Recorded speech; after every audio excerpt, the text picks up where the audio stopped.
अपने अमाल को ठीक करता रहा। एक वक्त वो आएगा कि जालिम खत्म हो जाएंगे, अल्लाह के नबी पर जुल्म के पहाड़ तोड़े गए।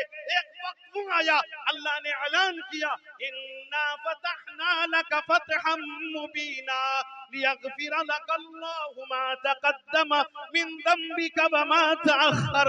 ए नबी, हमने आपको फतह मुबीन अता की।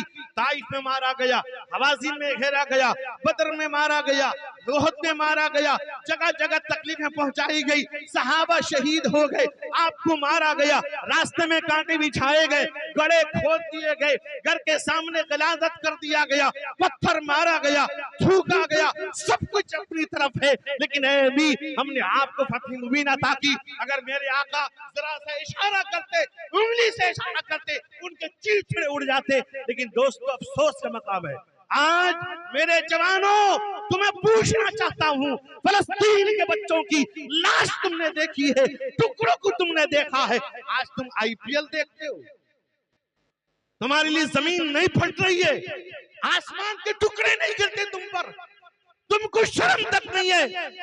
उन मासूम बच्चों को जिनके चीथड़े उड़ाए गए, जिनको टुकड़ा कर दिया गया, उन माओं को बेवा कर दिया गया, क्या कसूर था? तुम्हें शर्म आनी चाहिए। उन जाहिलों की, उन नापाकों के चेहरे को देखते हो, तुम्हें शर्म आनी चाहिए।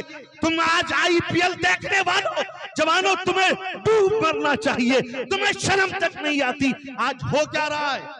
आज कहां हो तुम? अपने घर में बैठे हो, तुम्हारी मस्जिद जाने वाली है, अपने घर में हो, तुम्हारा कब्रिस्तान जाने वाला है। आज वक्फी जायदाद ये किसी से हमने भीख नहीं लिया, हुकूमत ने नहीं दिया है। हुकूमत के टुकड़ों पर हम नहीं पलते हैं, हम हुकूमत के पैसों पर नजर नहीं रखते हैं, हम अल्लाह की मदद पर नजर रखते हैं, हम अल्लाह की मदद पर हैं। आज ये जमीन है, वक्फी जमीन है, किसी की दी हुई नहीं है, ये हमारे बुजुर्गों ने, हमारे बड़ों ने, हमारे लोगों ने कब्रिस्तान को, मज़ारात को, मस्जिदों को, मदरसों को, ईदगाहों को दिया वक्फ किया है। ये हुकूमत से नहीं लिया, न मदरसा कहीं हुकूमत के पैसों से, न हुकूमत की जमीन पर बना, न कोई मस्जिद कोई माई का लाल नहीं दिखा सकता। हमारी कोई मस्जिद हुकूमत की जगह पर या हुकूमत के पैसों से बनी हो। हमारे बुजुर्गों ने, हमारे मुसलमानों ने, हमारे भाइयों ने बढ़ चढ़ कर हिस्सा लिया और बनाई, मस्जिद बनाई। कमजोर मोहल्ला है, छोटा है, मस्जिद बना दी, मदरसा बना दिया, कब्रिस्तान बना दिया।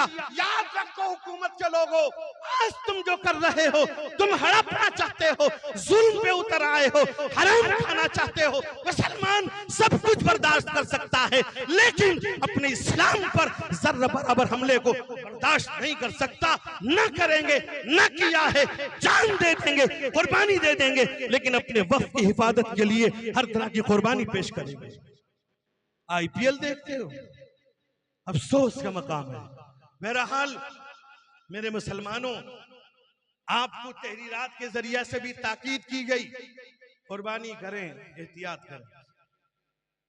उड़ीसा में कई जगह हालात आए,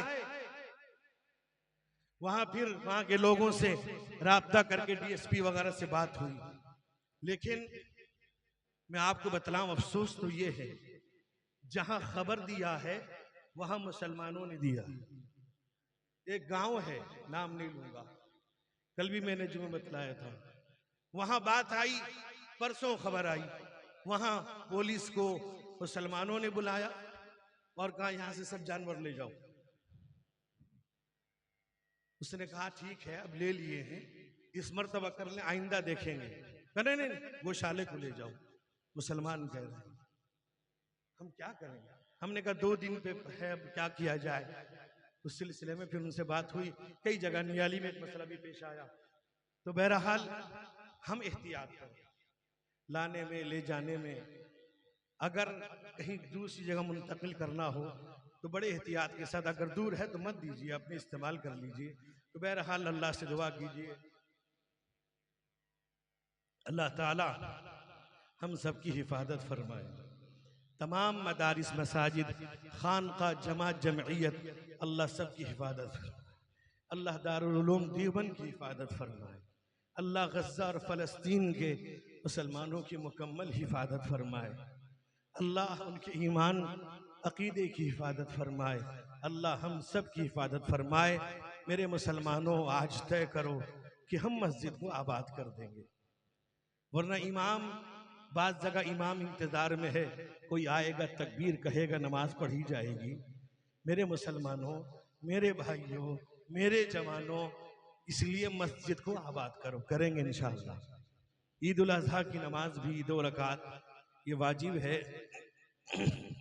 आप इमाम जो है पहली तकबीर के बाद सना पढ़ेंगे, उसके बाद 2 दफा इमाम हाथ उठा के छोड़ देगा, तकबीर कहेंगे। उसके बाद चौथी तकबीर में फिर सूरह फातिहा सूरा, उसके बाद दूसरी रकात में सूरह फातिहा सूरे के बाद 3 मरतबा इमाम हाथ उठा के छोड़ देगा, चौथी में आप रुकू में चले जाएंगे। यह है नमाज का तरीका। इसलिए आप हजरात सफ लगा लें और मरकज़ुल उलूम को अपनी दुआओं में, अपने ताउन में याद रखें।